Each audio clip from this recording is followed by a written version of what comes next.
미국 주식 2억 투자하기.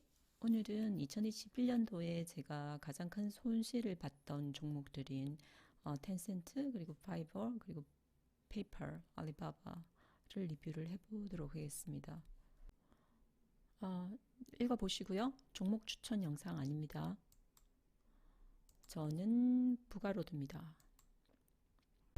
제가 가장 큰 손실을 본 종목은 텐센트, 그리고 알리바바, 페이팔, 디즈니이고, 여기는 나와 있지 않지만 전량 매도한 파이버가 있습니다. 그래서 각각에 대해서 리뷰를 하고 제 실수를 한번 짚어보도록 하겠습니다. 여기서 텐센트나 알리바바는 굉장히 덩치가 큰 회사이고 이제 중국 회사이죠.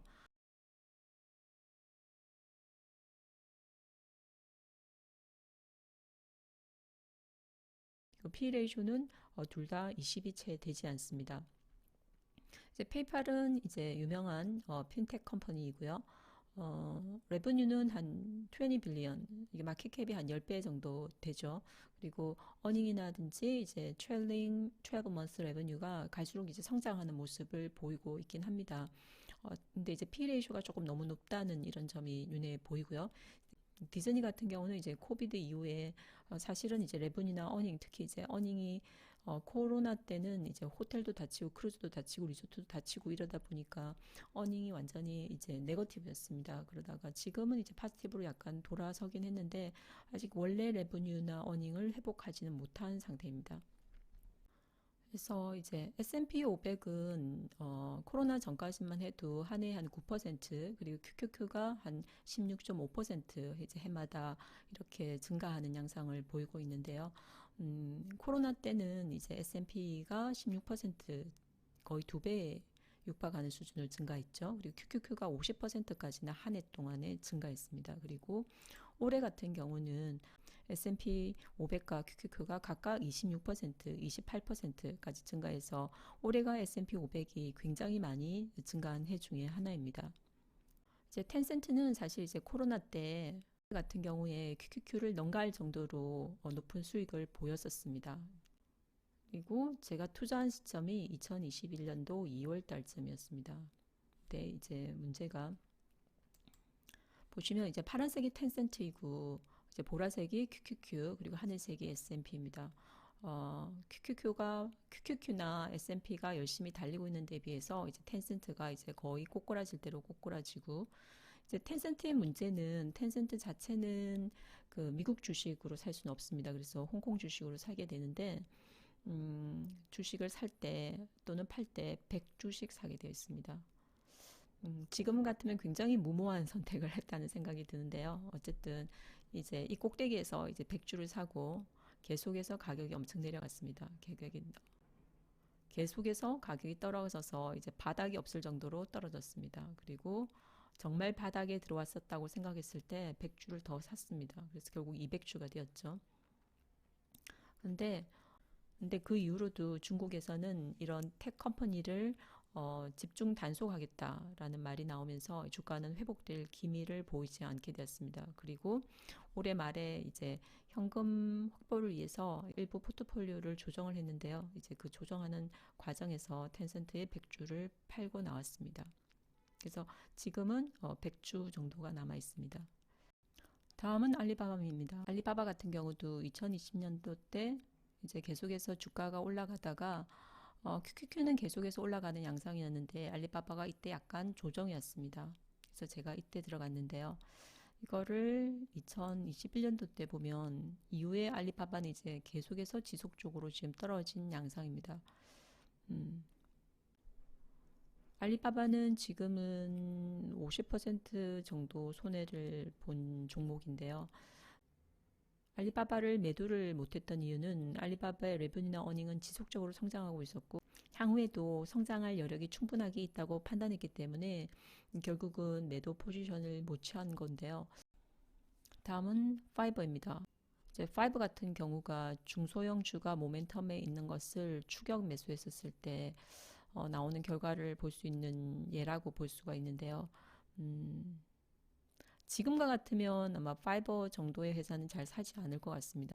보면 2020년도 때에서 2021년도 때까지 여기까지는 거의 1000% 이상이 성장한 양상입니다. 만약에 제가 2020년도 초에 샀다고 하더라도 지금 400% 이상 뭐 수익을 벌어했을 건데, 이제 문제는 제가 샀던 포인트가 이 꼭대기에서 샀다는 거죠.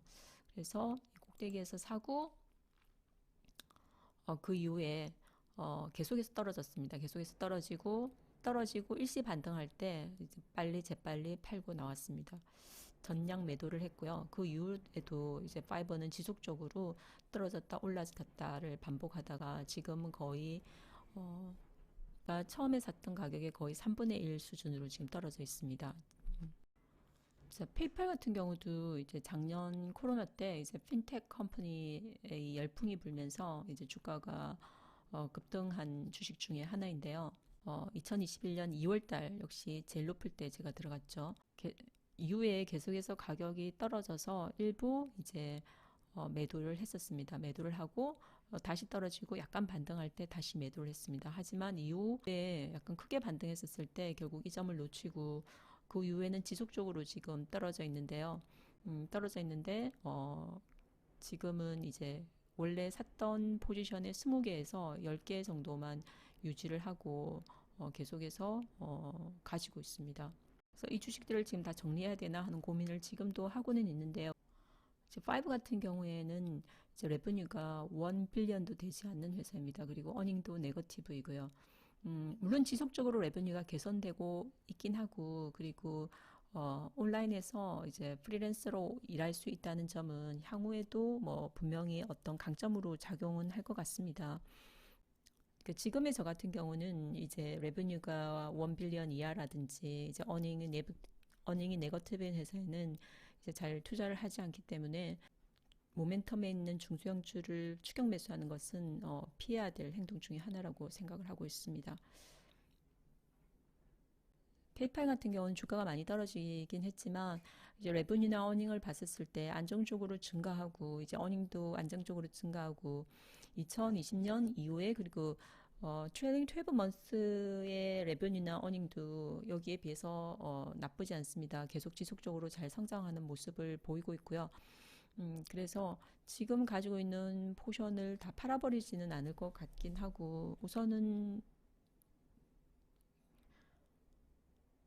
경과를 조금 볼 것 같습니다. 그런데 다만 애초에 이제 이런 주식을 살 때 좀 더 이 주식이 적정한 가격인지 과대평가된 부분 아닌지를 향후에는 더 많은 고민을 하면서 사야 될 거라고 생각을 합니다.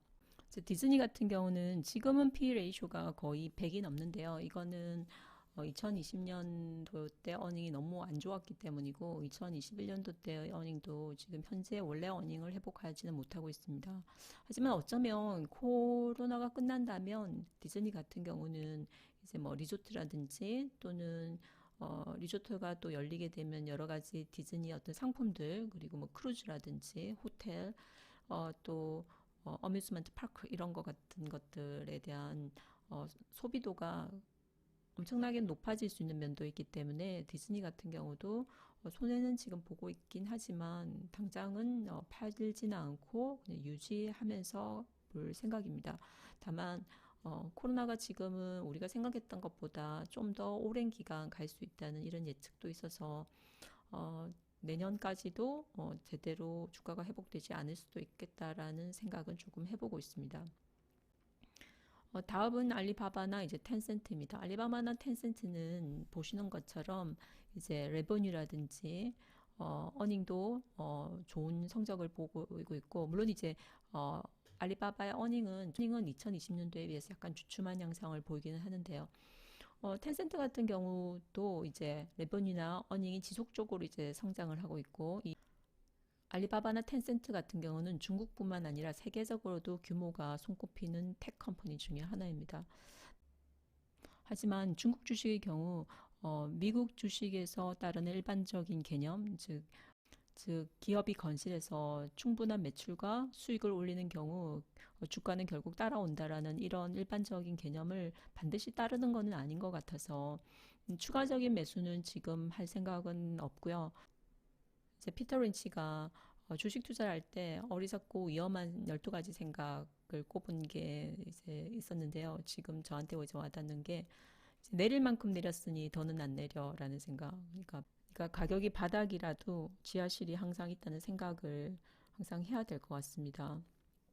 그리고 결국 회복될 거야. 그래서 어떤 회사 같은 경우는 결국 회복되지 않고 이제 뭐 파산의 절차에 들어가는 경우도 있고 영영 그 가격을 회복하지 못하는 회사들도 많이 존재한다고 되어 있습니다.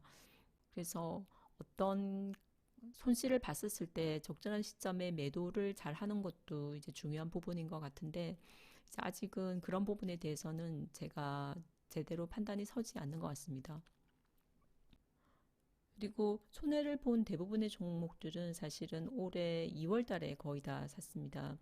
그리고 돌이켜 생각하면 제가 충분히 조사하지도 않았고, 충분히 알아보려고도 하지 않았고, 충분히 이해하려고도 하지 않았던 것 같습니다.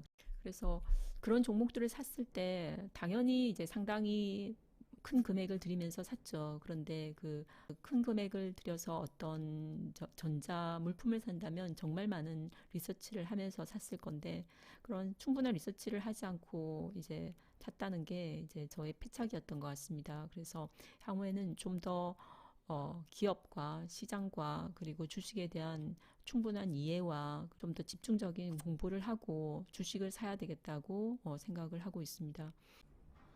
결국은 가격이 가치 이하일 때 매입하는 것이 수익 가능성 창출뿐만 아니라 리스크를 제한하는 데 중요한 요소라고 되어 있습니다. 그래서 결국 투자자의 목표는 좋은 자산을 찾는 것이 아니라 저가 매입 자산을 찾는 것이기 때문에 가치보다 더 많은 가격을 지불할 때는 물론 수익 가능성도 낮아지지만 결국은 어, 손실이라는 큰 리스크를 짊어질 수 있다는 것을 반드시 명심해야 되는 것 같습니다. 음, 그래서 저는 이제 주식에 투자할 때 보통 이제 S&P, 나스닥에서 ETF를 하고 개별주를 일부 투자를 하고 있는데요.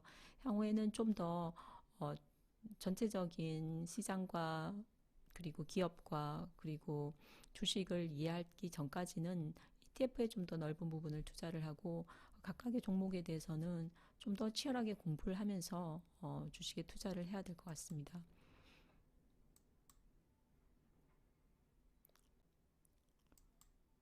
시청해 주셔서 감사합니다.